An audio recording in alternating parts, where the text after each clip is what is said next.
Seriously, guys, fuck my life. Do you remember the video that I did about the storm? And my shed blew down.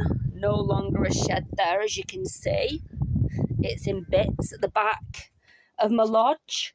Well, everything out the shed got put in here. It stinks of fuel because I've got my generator in here. However, I have had a good chat with my friend today, Joe, and the reason why this van got taken off the road is because it needs about £1,200 spending on it on the MOT, and I was really reluctant to do that. The reality is I can't afford to have two cars or vehicles on the road, and I don't want to part with my little TT. But the way I'm living my life right now, I'm not fucking happy. I'm just not.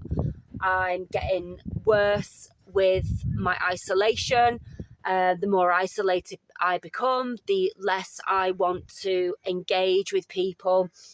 Hence part of the reason why I've not done a video for a while. I can't be bothered with all the deep stuff. I've basically been spending my time watching true crime, which is really interesting from a psychological perspective. It's very shocking to see the level of mental health problems. I don't even know what to say, but it's real bad. So anyway, I've had a chat with my friend Jo today, and she's bought a little camper van. And you know what? Fuck it. I'm going to spend the money on this, and I'm going to go out this summer. I've not had a holiday for years. Honestly, if it wasn't for my cats, I would probably be living in the van, because I've been toying with the idea of going and getting a house. The money that I've got to be able to go and get a house, it would be in a shitty area. Long story short, I basically sold everything when my mum passed away, and I bought holiday lodges, and I've had a business. The business itself is very tiring, but it is what it is. I don't know how it's going to perform this year, because of course we know there's a lot of fear out there about the economy and everything going to shit. I'm having a conversation with my friend today. I'm going to sit down. I don't actually pay attention to what the shitty governments are doing. I've had my nose in conspiracy for the last 4 years, well, prior to that, but 2020 was the absolute pinnacle. I knew something was going on, and people are now starting to talk about you alone, nothing, and be happy by 2030. Oh, you're only just starting to talk about that now, are you? And us conspiracy theorists have been talking about it for fucking years, and being laughed at in the process. I don't care what anybody says. 2020 was a test of compliancy, and I know this is a bone of contention, and I know how divisionary it is. I know all of that, and that's why I fled from the town that I was living in, the town of Bolton, because I could see this infrastructure going up around me for the smart city. They're already impinging on us with money, and my friends just said to me today, she said there's no point keeping hold of your money, and I know that's easier said than done, because we have been programmed to save for the future, save for security, but the fact is nothing's really secure at this moment in time, and my not wanting to spend money because of fear, because they've got us in that hold, haven't they, of fear. They're coming for people, and it's not something I want to put my energy into. But speaking to the farmer where I keep the horses, and apparently the EU, something or other, my friend's better with politics than I am. They've come out and said that people who've got savings are basically going to come and take people's savings, because we're not using that money. And alternatively, my friend's just been made redundant rather, and before she can claim any benefits, she's got to have used all her savings. So where's the fucking justice? So do you know what?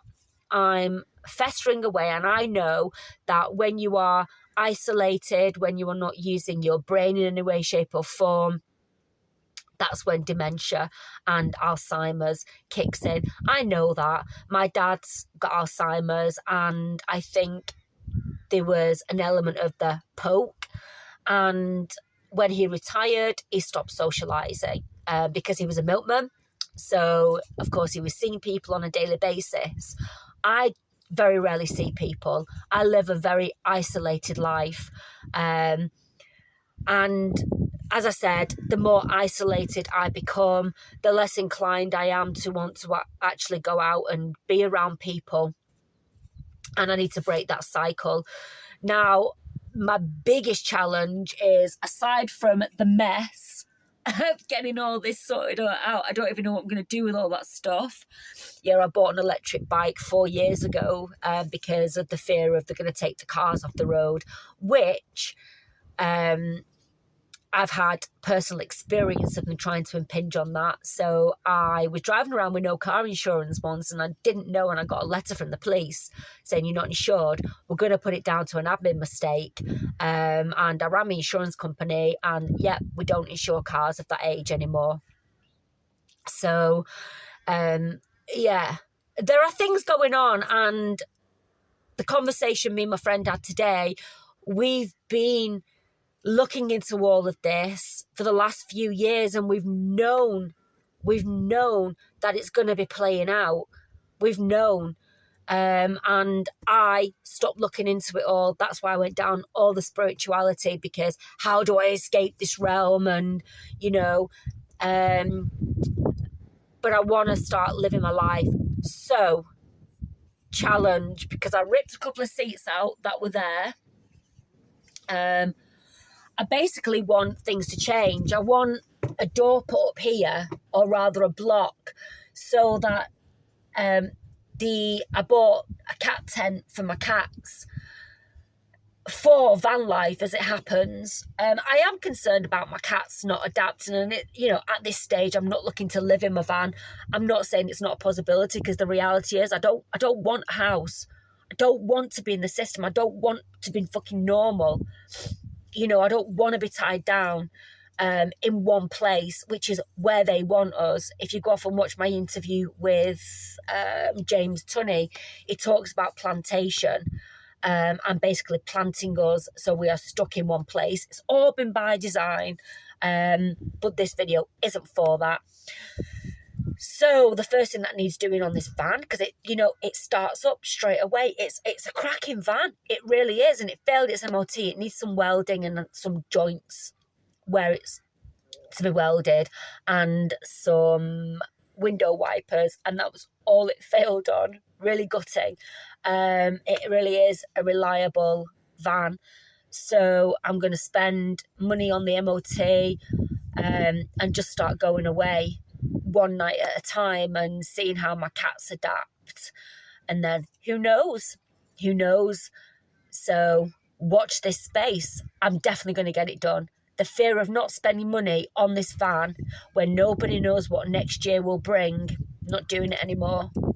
Break the fear, Joe. Break the conditioning. Break the programming. See you soon.